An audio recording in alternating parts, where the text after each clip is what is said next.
اللهم صل وسلم وبارك على سيدنا محمد وعلى اله وصحبه اجمعين. ازيكم حبايبي؟ عاملين ايه؟ وحشتوني قوي قوي قوي والله. ايه رايكم في المحشي القمر ده؟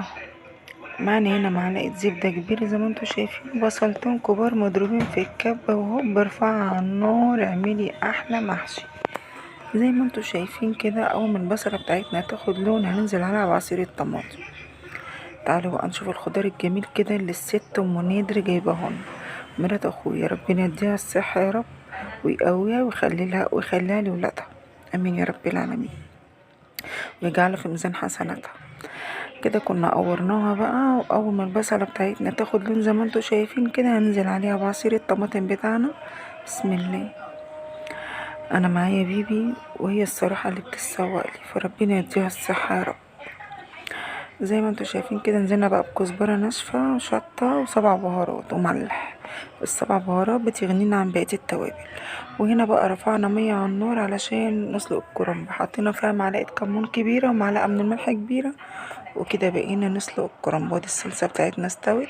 تعالوا بقى نخرط الخضره. بسم الله.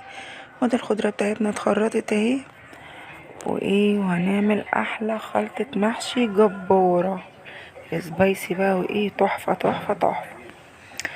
كده كده الجو برد، محتاج محشي يا جماعه، وعدس والحاجات الجميله بتاعت الشتا اللي بتدفي دي، وبالهنا والشفا. كده كنت خلصت اهوت الخضره بتاعتي. تعالوا بقى نشوف هنعمل ايه تاني. بسم الله الرحمن الرحيم. هنقطع بقى الورق بتاعنا زي ما انتوا شايفين، وكده غسلنا الرز وهننزل بالخلطه بتاعتنا الجميله عليه ونحشي بقى. بسم الله. بس الدخان يا جماعه، الجو برد وانا محتاجه اتدفى، مش قادره اقول لكم، انا واقفه بحشي كده وسقعانه جدا، والدخنه دي بتدفيني. بسم الله. بسم الله الرحمن الرحيم. ريحه المحشي، ريحه الخلطه جباره جباره. الف هنا يا ربي للي هياكل. بسم الله. بسم الله الرحمن الرحيم. لا حول ولا قوه الا بالله.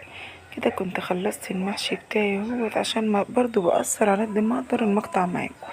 ودي كانت اخر رصه كده. بسم الله الرحمن الرحيم. انا كنت لميت العيله بتاعتي كلها وقعدت في الارض الحلل وكله، قعدت حشيت، واخر ساعتين قلت اعملهم معاكم على المطبخ. وربنا يا جماعه انا اللي بحشي لوحدي. الحمد لله. القرن ده بقى كان سبايسي ومش قادره اقول لكم، نقل المحشي في حته تانية. تعالى بقى نغسل الفراخ بتاعتنا ونطلع منها الرواسد اللي انتوا شايفينها دي كده، لازما تطلعي منها الحاجات دي. وجينا هنا بقى نزلنا عليها بدقيق وليمون وملح ودعاكي كده جامد زي ما انت قادره. بصي دعاكي جامد على قد ما تقدري، ونقعي بقى في الخلطه الجباره ديت الميه، ملح ودقيق وليمون، وسيبيهم بقى من بدري. استحالة تشم ريحة زفرة تاني في الفراخ لو عملتيها بالطريقة بتاعتي دي، ملح ودقيق وليمون زي ما انتوا شايفين كده بقى. بسم الله. هنسيبها بقى منقوعة بقى لغاية ما نشوف هنعمل لها ايه. والله العظيم انا كنت صايمة امبارح، على فكرة الفيديو ده بتاع يوم الخميس. كده كان المحشي استوى، وهنروح نفطر بقى، المغرب أذنت علينا. لو اتمنى يكون الفيديو عجبكم، لو عجبكم يا حبايبي متنسوش بقى لايك وشير، وشوفوا وشكم بخير. على فكرة اختي بتدوق وبتقولي فظيع. بصي بالهنا والشفا يا حبيبتي، اللي بتدوق دي اختي يا جماعة. بصي حبيبتي ربنا يخليكي ليا. اشوف وشكم بخير يا حبايبي.